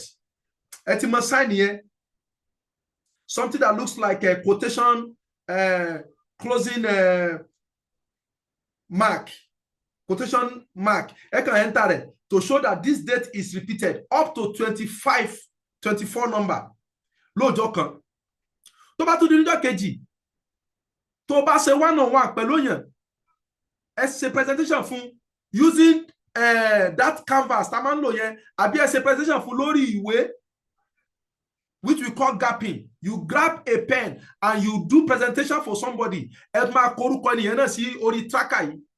So the tracker is to track the attendance of people that you have showed presentation to. Ẹ dẹ̀ máa kọ phone number wọn síbẹ̀. Ẹ jẹ́ kí wọ́n máa wà aware pé nísìn first exposure ní àwọn ìmọ̀ mi ń bẹ tẹ́ ní láti mọ̀ tẹ́ fi mọ àgbọ́yé business yìí dáadáa, tẹ́ fi mọ rírì business yìí dáadáa. Èyíkéyìí tí mo bá ti ṣàlàyé rẹ̀ fún yín tán màá mọ tick ẹ̀. So you pass them through QSD. You do one-on-one for them. BP stands for business plan. You can, if you have the slide for business plan, do business plan, do product training. If you like, you may replace, replace business plan with product training. Do product training for them. Esalaye product fún dada jido. Some people may join because of products. SN stand for safe is the new risky. And make sure pé ẹ ṣe àlàyé training tó wà nínú safe is the new risky yẹn ẹ ṣe fún wọn. Àbí kí wọ́n wo video yẹn. LD means live your dreams by the same Randy Gage. P101 is prep 101. Ẹ ṣe prep 101 training fún wọn. Tẹ́ bá ti wá ṣe gbogbo àwọn 6 exposures yìí fún wọn, ẹ máa wá fi home launch dé ládé. Home launch. HL stands for home launch. So ẹ máa make sure pé ẹnì kọ̀ọ̀kan tó wà nínú attendance yìí gbogbo wọn lè pass through as many of this training until they finally complete their money. Wọ́n tẹ̀ wá sanwó o, àbí wọ́n san part payment o, àbí wọ́n tẹ̀ san rárá o. Take them through all of this process. Is the best way to follow your people up. And you are going to get a better conversion that way. So you are supposed to fill this tracker until 60. Over lady kejì náà, number 60 ló dé lẹ́yìn. So the target is every person in our team. Minimum of 60 entries. Everybody want to work hard to get minimum of 60 entries in your tracker every month. Tẹ́ bá fẹ́ mọ̀ àwọn wo ló ń ṣiṣẹ́ nínú team yín, àwọn wo ló mọ̀ tí wọ́n ń ṣe. Tẹ́ ẹ bá sọ fún yín pé òun gbìyànjú, mo ń gbìyànjú, mo ń ṣe business ìfà, Ọlọ́run ló mọ̀ tó ń ṣẹlẹ̀, ẹni kó mú tracker rẹ̀ jáde. Tracker rẹ̀ ni ó sọ fún wa tó bá ń gbìyànjú, èèyàn mélòó lẹ ti fi business hàn. Èèyàn mélòó ló ti gbọ́ dánilẹ́kọ̀ọ́ through rẹ̀ in a month. O lè ṣe dánilẹ́kọ̀ọ́ fún èèyàn méjì mẹ́ta péré kó o mọ̀ justify ipò òṣìṣẹ́. Then the second table on the back page, òun ni Champions Activator Challenge. The Champion Activator Challenge ó refer sí èèyàn mélòó ló sponsor èèyàn méjì láàrin oṣù kan nínú tíìmù rẹ, starting with yourself. If you sponsor 2 people yourself, put your name there. Put your phone number. Put your ID number. Don't forget, this card will eventually come to my table. Everybody in the team, their card will eventually get to my table. Even those of you from other RC, begin to use this tracker for everybody that are serious, that are doing business, either part-time or full-time. Collect all of these cards and send it to Ilorin. Those of you in Saki, those of you in Kishi, those of you in Ogbomoso, send these cards to the headquarters. You may keep a copy. You can photostat. If you are in another RC, keep photostat of those cards and file it. But you see this, the original copy, make sure you get to headquarters every month. Send it to any person that is coming to Ilorin to get it to my table. This is how we know those who are really building the business. If you follow this tracker, becoming a monthly millionaire will become easy very soon for you. Gbogbo èèyàn tó bá sponsor èèyàn méjì wọ́n ti activate business wọn nìyẹn, ibẹ̀ lẹ máa fi orúkọ wọn sí table ẹlẹ́ẹ̀kejì tó wà nínú ló wà lẹ́yìn yẹn, ẹ máa forúkọ wọn síbẹ̀ àti phone number àti ID number. If I need to check something on their DTC, I can go back and check. I can go and check it immediately using that person's username and password tó wà ní front page. If I need to call any person in question, I will send message or call them using the phone number that you entered here. If I need to call you as their leader, I will use your active number that you wrote down there immediately. That's the essence. Then you also want to check whether you are getting activators on both sides of your business. I want to buy one ọ̀tún first ID rẹ. Tí wọ́n bá activate business wọn, kọ orúkọ wọn sí apá ọ̀tún. Àwọn tó bá wà lápò òsì first ID rẹ, tí wọ́n activate business, korúpọ̀ wọn sákòsì. Ìyẹn dẹ̀ máa fún ọ ní indication pé ẹgbẹ́ méjèèjì business rẹ ló ń grow. Àmọ́ when you are only getting activators coming from one side of your first ID, it means your business is not balanced. Are you following? If you are following, type I follow. I told you that today's training is powerful. It can change anybody's life. If you are following, type I follow. I follow. I follow. Then Star Connector Challenge. Star Connector Challenge. Iye code tẹ́ bá ń gbà láàrin oṣù. Please track it. Anything that is not tracked cannot be improved. Whatever you need to whatever you need to improve, you must track. God are the days that can back code, that can know thank back code, then cash ten know Láti sí lọ, everybody must be tracking the number of calls you are collecting. Kó lè mọ̀ bóyá lóòótọ́ ṣé business yìí ń fún ọ lówó lóòótọ́ ìwọ lọ nánà kùnà ni àbí business yóò fún ọ lówó. If you collect one entry verse, one sampler, tick a box. Tẹ́ bá gba entry verse, tick a box.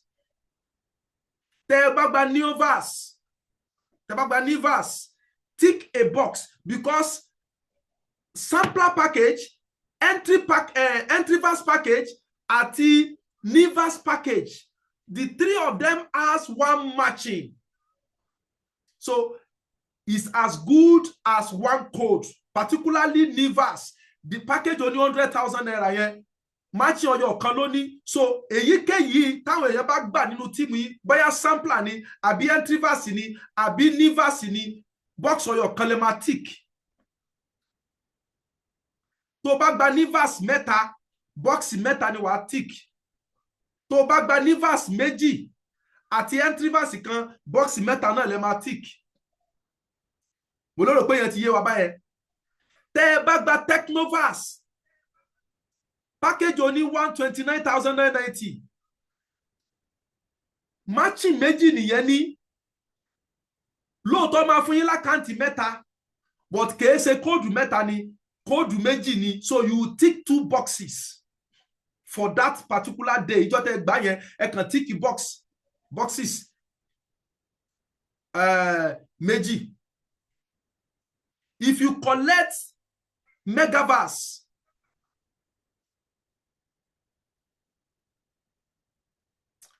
are we together?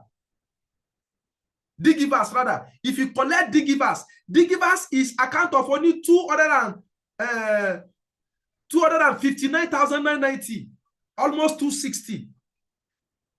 Account méje ni lóòótọ́, àmọ́ matching mẹ́ta ló ní nínú.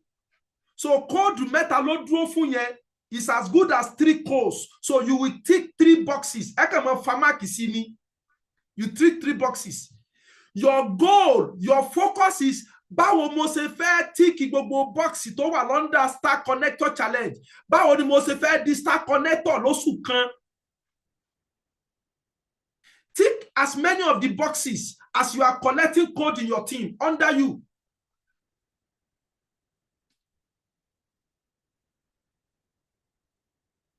If you collect Megaverse is 15 accounts, 499,990. 15 accounts, ló máa fún yín, but 7 matching ló ní, so code méje nìyẹn.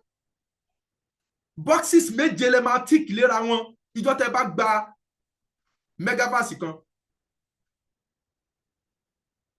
Téèyàn bá dẹ̀ ṣe Maxiverse àbí Ultraverse, the two of them, that is account only 1 million àbí only 1.299990, kásá pé ní 1.3 million, èyí tó ní Ultraverse bottle nínú 31 account ní méjèèjì yẹn and 15 matches ní méjèèjì ní. So you will tick 15 boxes as a stretch. Don't ever do mistake of ticking more than necessary, because if I cross-check with the admin, a wá rí i pé kóòdù mẹ́ta péré ló gbà àbí kóòdù mẹ́wàá péré ló gbà, ó wá lọ tick 15. I will take it to mean that you are not an honest champion. You are feeding us with fake information. You cannot be able to monitor your progress that way. So don't ever make mistake of ticking more than you are supposed to tick.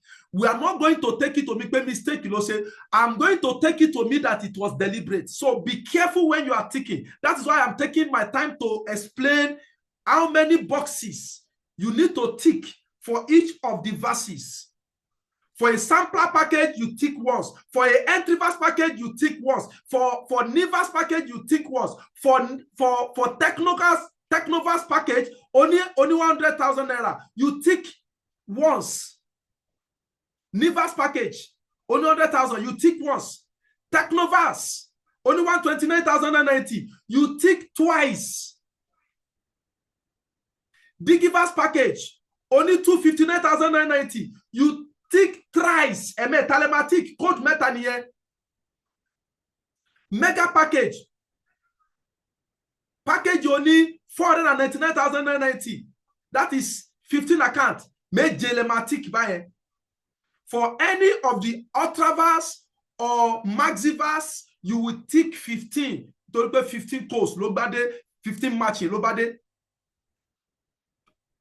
Ìjọ tó o bá tíìkì gbogbo 36 pé ìjọ yẹn ló di Star Connector. Ìjọ yẹn la máa recognize yẹ as a Star Connector at the company, at the team level in our next Millionaire School. So you, from now, you want to work out to become a Star Connector. Whatever thing that you focus on expands. Somebody say you can't hear me again. Please, other people, can you confirm? Can you hear me? Is it my own network or that person's network?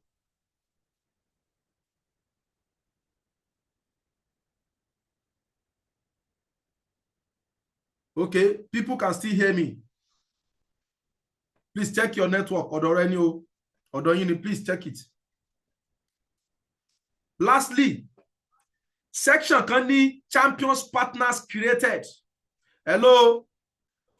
You know, this thing, I just brought it out newly. So even if what I am telling you now is different from what your leader already explained to you, don't blame your leader.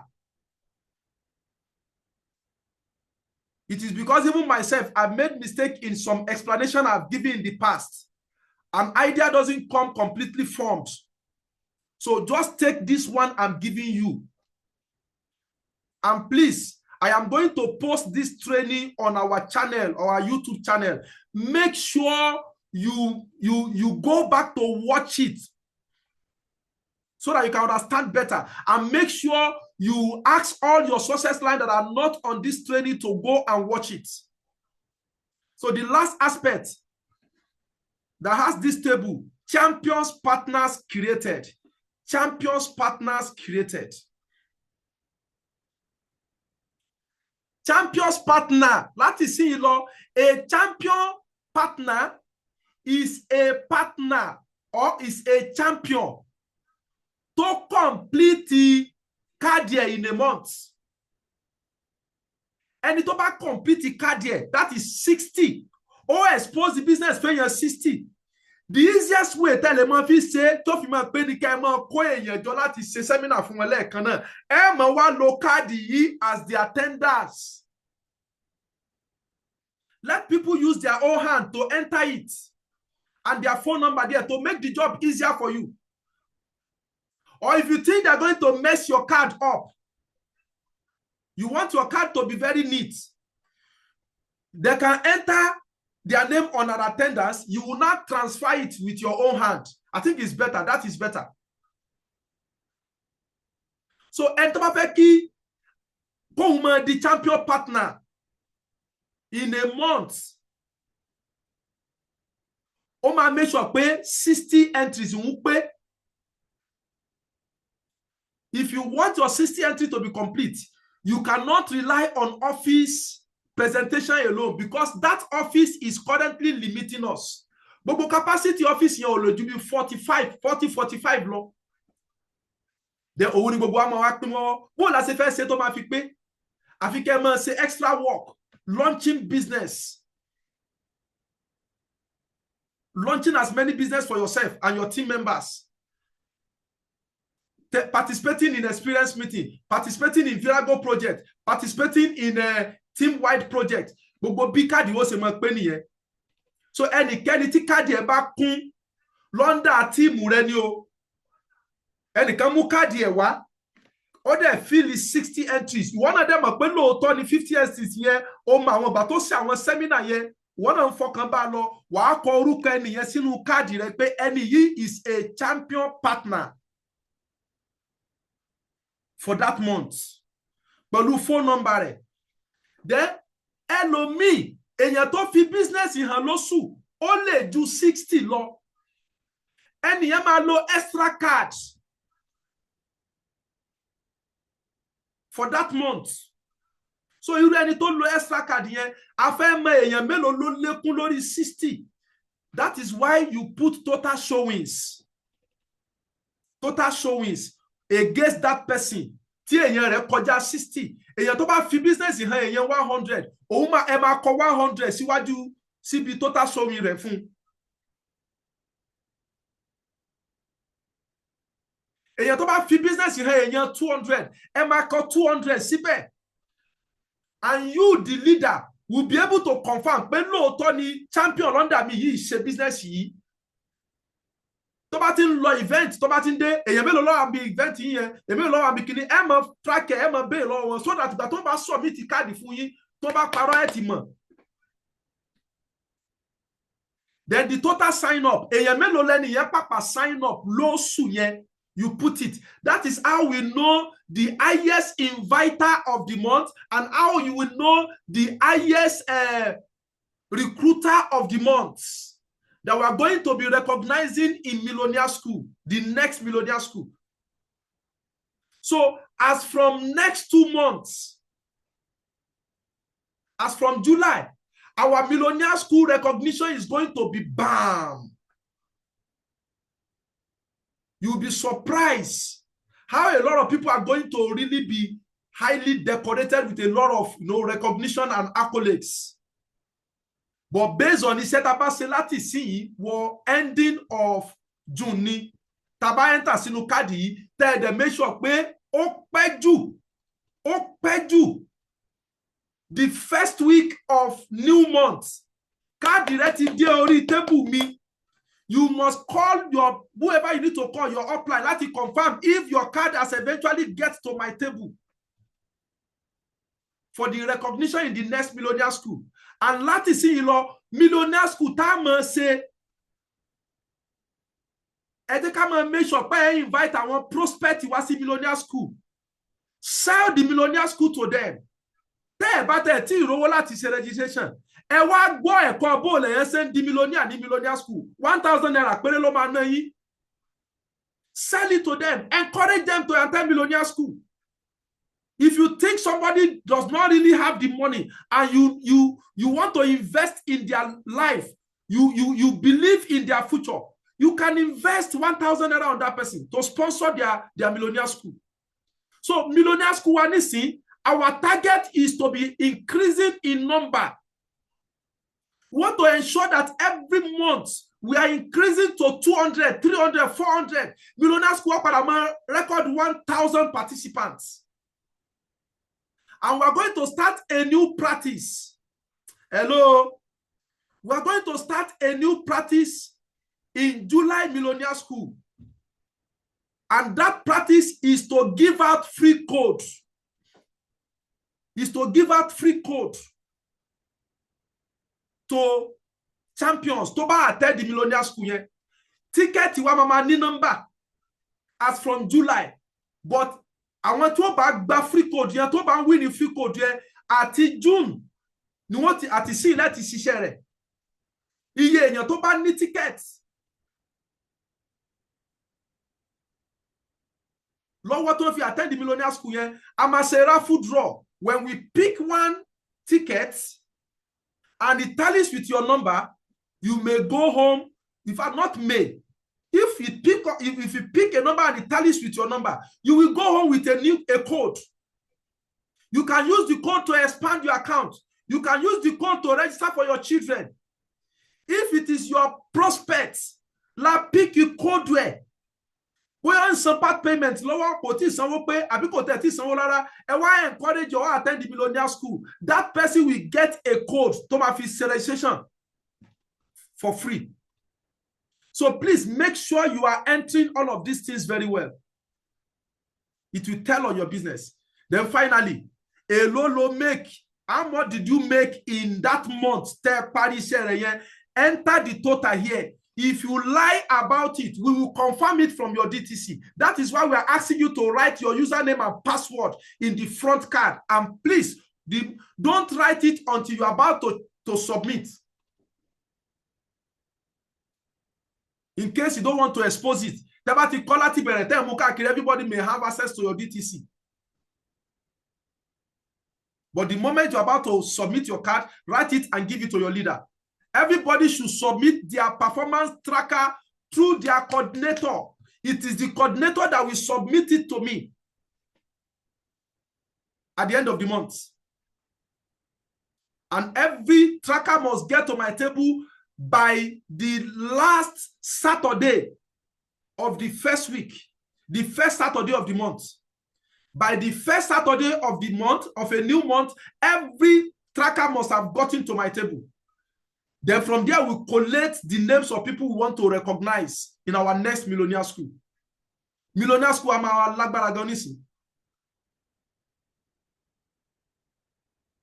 Then total commission of all accounts, put it here. And it about multiple millionaire achiever, Adema recognize here. And to about the millionaire achiever, Adema recognize here. And to about the make Amazon, Abi Night, Adema recognize here. We just need to confirm. So your coordinator will sign that your card with dates. And your coordinator will get these cards to the admin department. He will submit it to the admin. The admin will check those codes. The coordinator ya claim in his team. Abi distributors in his team. I'ma check it pẹ̀lú record. To ba pe gbogbo àwọn entry yẹn correct. Admin is going to put a stamp to it. Admin must stamp it. That is when you now finally submit it. Once you submit to the admin, they will stamp it. The admin will get it to my table. So you don't necessarily need to submit it direct to me. You go and stamp it to the admin. Once you submit to the admin, admin will confirm and stamp it before admin will shift it to me. Then you will also sign with date.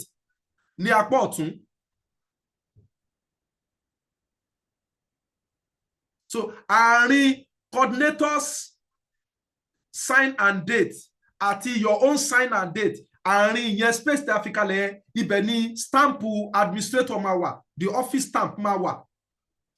tó show pé ẹni tó claim pé òun gba àwọn kóòdù yìí lóòótọ́ ló gba àwọn kóòdù yẹn. Ẹni tó claim pé òun iye yẹn báyìí ló register ní under òun lóòótọ́ ni wọ́n register. Nítorí pé gbogbo registration tẹ́ máa ṣe àti admin láti gba code, so admin gbọ́dọ̀ mọ̀. Admin bá ti confirm, the admin will stamp your card and you come to my table. And Tabati say recognition, we file it. So from now, we are going to be keeping records of everybody's performance. This institution is like a school. It's a school of millionaire. Ọmọ tẹ́ bá fẹ́ mọ̀ tó bá ń lọ síwájú nínú team and nínú school, I work in the continuous assessment here. So this card is your continuous assessment card. Okay? Then this is 2222 worksheets. You also want to track the left and the right side of your first ID or each of your ID. Teban build lower. If you are building one ID, please learn to build an ID at a time. Don't build more than 2 IDs at a time. If you are a leader, T2 ID is too strong that time, you can bring additional 1 ID or 2 IDs to join it. But don't try to build all your IDs once. No, build 2 at a time, or at most 3 at a time. So if you are building 2, you are going to have 4 legs you will be working with. Each ID will have 2 legs, both left and right sides. Active person, to shipa, to wa hardworking, to wa teachable, to wa willing, to wa hungry for success. And when lema koruko wan sibio, it's not just anybody on that line, no. Ẹni tó bá shipa, tó ti sign the commitment form pẹ̀lú rẹ̀, tó ń ṣe on part-time and consistently, or full-time. And when the LMA code àti phone number sí àwọn boxes yẹn, ẹ máa wá sáré láti make sure pé each of these people you are supporting, they have their 2 people sign up in a month. You work out to make sure, support them to make sure. You hold weekly accountability session with them. You are doing daily cell meeting with them. Leaders are supposed to be conducting daily cell meeting with their people by reading books. Read books for your cell meeting. Read books every day. Have a time that is convenient for you to do offline cell meeting with your people. Have a time. This is the work of coordinator. Have a time to do online cell meeting with them. So you join as a team member of your coordinators, of your nations. If you follow 222 sheets, mistake that is a later you want to pay. Ninu plan, presentation plan, we show 1 year scenario. If you register 2 people, and those 2 people register 2 people, at the end of the year, you have 8,190 success line or so, about 8,000 success line, and you would have made 28 million naira. We are projecting 222, but we were working with 444 sheets. We are working with 555 sheets. There is conflicts of strategy. Kò sí correlation nínú pattern tan lò àti strategy wa. At the end of the day, we could not get the good results. So now we are streaming it down to 222 sheets. Anybody tó bá serious tó ṣiṣẹ́ pẹ̀lú 222 sheets, you are sure to make you have the capacity to make 28 million in a year. Then if you get 50% of it, that is 14 million. That is average of over $1 million every month. If you get just 25%, that's about 500,000 naira or more every month. So it depends on how really willing are you. How really are you going to commit to making this work for you? Guys, so this is where I'm going to be wrapping it up. Thank you. God bless you. I have an announcement for you. Please pay attention. Announcements. Announcements. Don't forget, on May 29th this month, I think this coming Thursday, there's going to be a special mentorship from our international mentors, Professor Shawin Coronado and Coach Ma Olive Coronado. Keep that date. Make sure every of your sign up attend. That's number one. Make sure every of your prospect attend. Gbogbo nǹkan tá a ti sọ fáwọn prospect. Igbe a máa fún wọn ní mentorship mastermind. Àwọn tí wọ́n bá ti sanwó yẹn tó bá sọ pé ẹ ti bá wọn lobby, ẹ ti bá wọn bẹ̀bẹ̀ láti bẹ̀rẹ̀ sí gba mastermind mentorship. Igbe ẹ fẹ́ bá wọn bẹ̀bẹ̀ láti gba mastermind international one. Igbe tí wọ́n máa attend if you send the link to them. If you sell it to them and they say, yes, I want to appreciate. By the time our mentors train them on that day, they will believe us more that we are keeping to our words, that truly we know what we are doing, and you will convert more. Another announcement.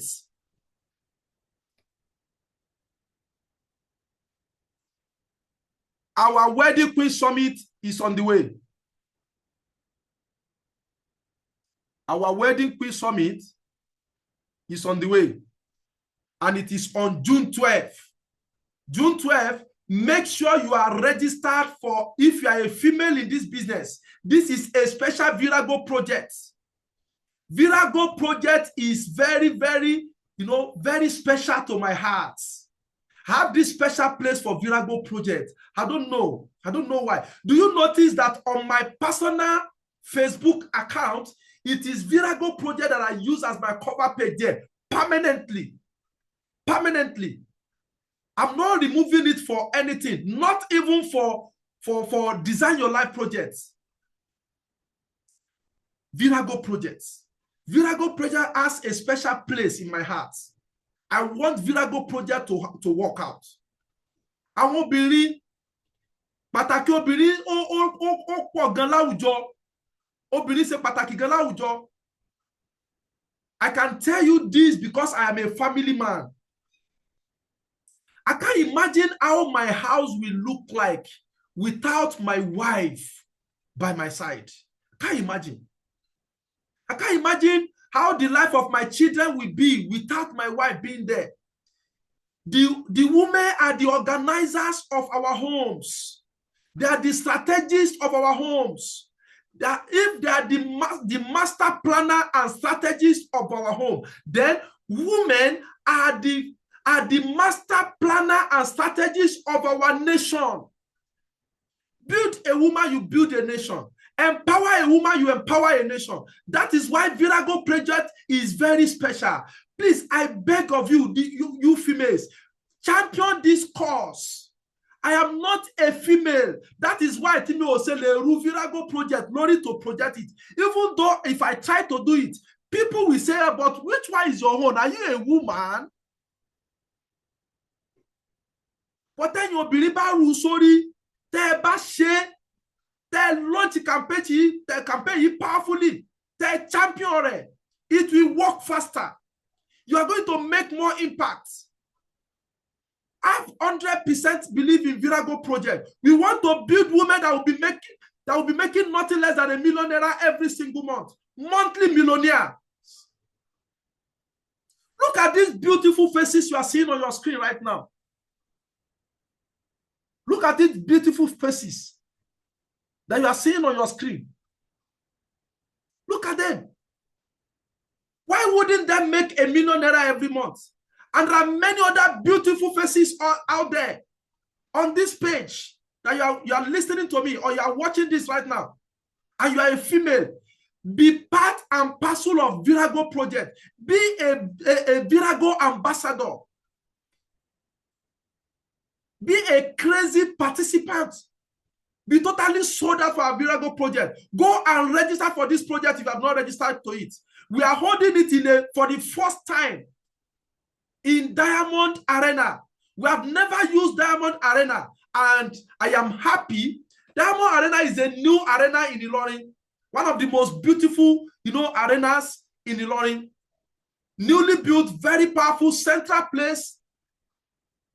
And Virago is the first, campaign that is using it from our Dream Life International. Applause for our Virago. Applause for Virago. I love that feat. So make sure you participate. Obìnrin tí ò bá ti register fún Wedding Queen Summit, go and register. We are going to, some new millionaires are going to emerge from that event. I am going to give a special validatory message on that day. I am going to share my personal story. I'm not going to close for you.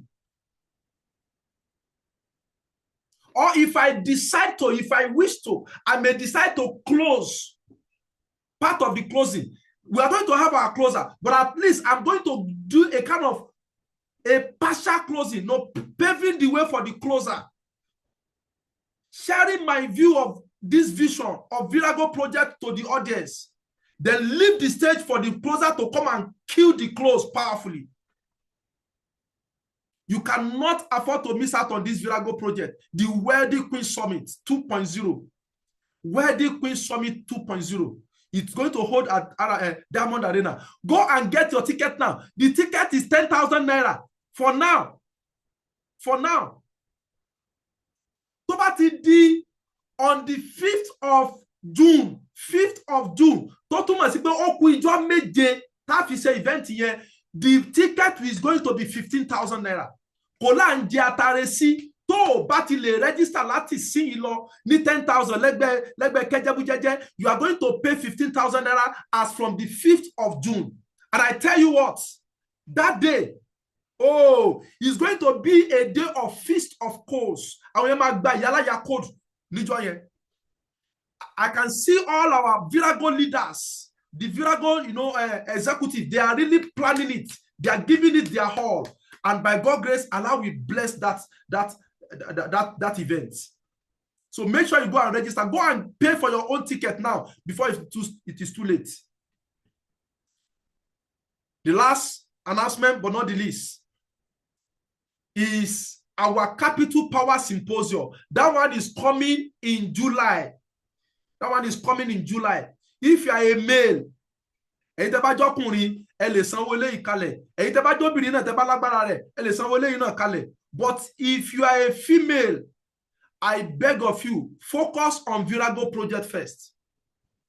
You see this Capital Power Symposium. The reason why I am asking you to, take note of this is because it's going to be special. We are bringing in Ambassador Yemi Farombi once again, and we are bringing in Mrs. Ruzel Gilera. We're bringing her. And we have our powerful presenters, the person of Pro Adisa Fetia and Pro Olasoji Victoria. I am going to close the two sessions by myself. That has been my tradition. Any day we bring Ambassador Yemi Farombi and our international trainer. I will not want to disrespect them to sit down. You understand? Why another person close? I want to honor them by closing myself. I know a time will come that I may not have to be doing that, but for now, I just have to. I'm going to close the two sessions. And by God's grace, inshallah, we are going to get results that we have never gotten in our lives. In our entire 8 years to 9 years, Capital Power Symposium 4.0, get set for it. Guys, this is where I'm going to be wrapping it up. I'm going to be handing over to our powerful coordinator. Congratulations to 45 participants that stayed up to this moment. You are go-getters. You are champions. You are an achiever. You are great champions. You are great men and women. You are potential global ambassadors. Congratulations to you all. Thank you all. God bless you. Over to you, my powerful coordinator. You have the floor now. Wow. This is so powerful. Say thank you, mentor. Say thank you, mentor, in the chat session. This is so powerful. I'm happy to be here today. Yobani Berokin Sunise. Elitoba Sisedo Pinyawala. When we started, gradually, I was 71. Now, only 45. So I congratulate each and every one of us for staying to the end. And make sure all of those powerful information,